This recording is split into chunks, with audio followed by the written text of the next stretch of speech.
It's become a repeated pattern. Another Russian oil facility up in smoke after long-range Ukrainian drones reached their target, this time hitting a major oil terminal in St. Petersburg.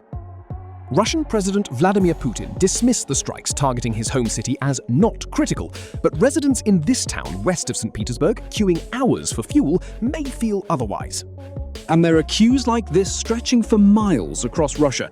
Ukraine's almost daily attacks on the country's energy infrastructure has caused a severe fuel crisis. Petrol stations are now being forced to ration supplies in at least 55 of Russia's 83 regions.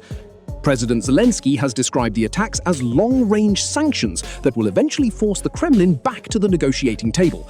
But for President Putin, this is not the time for deal-making.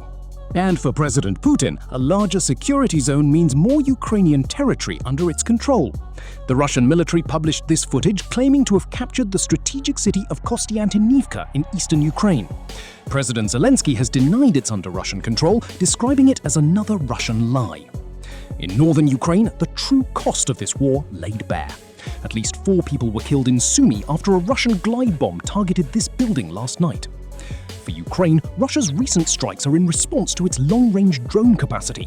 But for President Zelensky, almost 500 days after President Donald Trump said he had no cards to play, a reminder he's still at bat.